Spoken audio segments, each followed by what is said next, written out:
Hello friends, good morning. क्या आप जानते हैं कि रीट्रेंचमेंट क्या है और रीट्रेंचमेंट का पाकिस्तान में कोई लॉ है या नहीं है, और ये रीट्रेंचमेंट का क्या प्रोसीजर होता है। तो ये आज का हमारा टॉपिक है। मेरा नाम वसीम अवान है और ये मेरा YouTube channel CSR focus point है। सेक्शन 13, 14, 16 और 19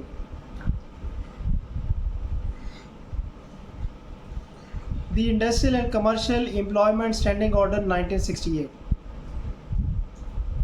ये चारों सेक्शन रीट्रेंचमेंट ऑफ द वर्कमैन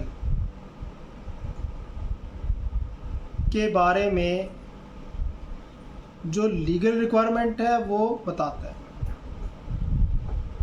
तो रीट्रेंचमेंट बेसिकली जो सेक्शन 13 है वो टर्मिनेशन ऑफ एम्प्लॉयमेंट का सेक्शन है। तो वहाँ पर जहाँ पे डिसमिसल लिखा हुआ है वहाँ पे टर्मिनेशन लिखा हुआ है, या अगर एम्प्लॉयज़ अपनी सर्विस से छोड़ देता है तो वहीं पर एक लफ्ज़ रीट्रेंच भी लिखा हुआ है। तो रीट्रेंच जो है ये क्या चीज़ है? रीट्रेंच बेसिकली एक कंपनी अगर उसके ओवरहेड बढ़ जाते हैं, उसके एक्सपेंसेस बढ़ जाते हैं, तो उन एक्सपेंसेस को कंट्रोल करने के लिए वो वर्कर की रीट्रेंचमेंट करते हैं, उन वर्कर्स को निकाल देते हैं, उनको फारिग कर देते हैं।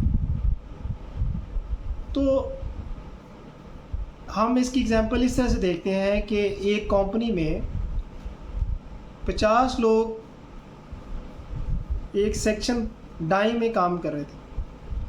तो अब जो प्रोडक्शन है वो कम हो गई और ये जो 50 लोग हैं ये अब कंपनी के ऊपर एक लायबिलिटी बन गई, ये ओवरहेड बन गया। तो कंपनी को सिर्फ 30 लोग चाहिए उस काम के लिए। तो वो जो 20 लोग हैं अब वो उनको रीट्रेंच कर सकते हैं। अच्छा, वो 20 लोगों को कैसे रीट्रेंच करेंगे?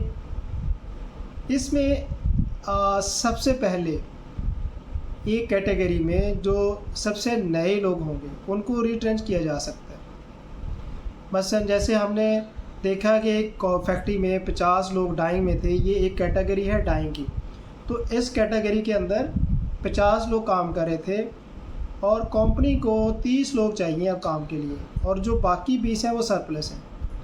तो कंपनी क्या करती है कि जो 20 लोग हैं वो उन 20 लोगों को रीट्रेंच कर सकती है जो कि नई हैं।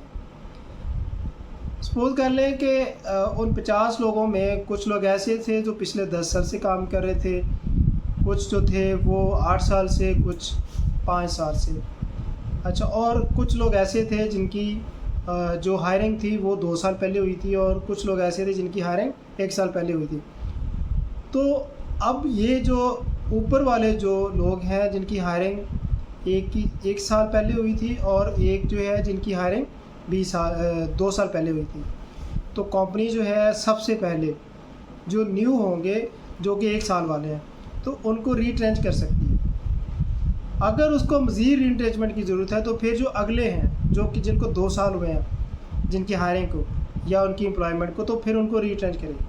तो इस तरह से कंपनी के पास जो है बाकी 30 लोग बच जाएंगे और ये 20 लोग जो है रीट्रेंच हो जाएंगे। तो ये रीट्रेंचमेंट का ये प्रोसीजर है, और ये जो प्रोसीजर है ये परमानेंट वर्कर के लिए है, किसी और कैटेगरी के लिए नहीं है। अच्छा, अगर एक एम्प्लॉय जो है वो रीट्रेंच हो जाता है तो अब अगर कंपनी ने सपोज कर लें कि उसको कोई अकोमोडेशन दी है अपने डॉर्म में, या उसको कोई प्राइवेट घर रेंट पे लेके दिया हुआ है, तो कंपनी जो है उसको 2 माह का नोटिस देगी कि 2 महीने के अंदर अंदर वो जो घर है उसको वो वैक्यूएट कर दे और जो है अपना कोई और अरेंजमेंट कर ले।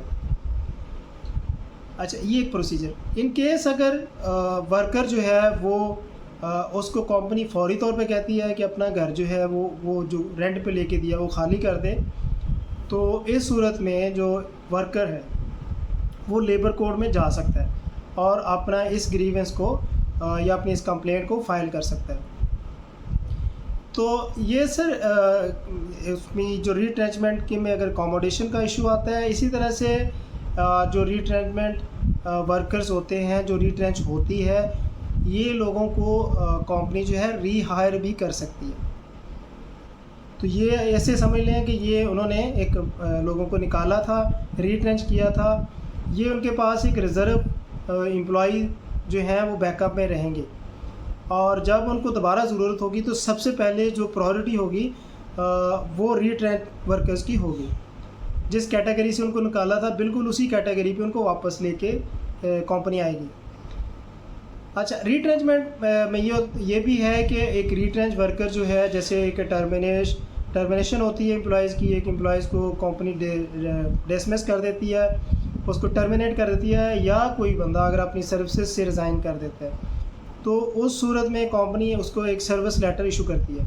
तो जो रीट्रेंच वर्कर्स होते हैं तो इनको भी कंपनी जो है रिटन फॉर्म में इनको रीट्रेंच करेगी और इनको सर्विस लेटर भी जारी करेगी। तो दोस्तों, ये रीट्रेंचमेंट की रिक्वायरमेंट है जो कि सेक्शन 13, 15, 16 और 19 में है। Industrial relation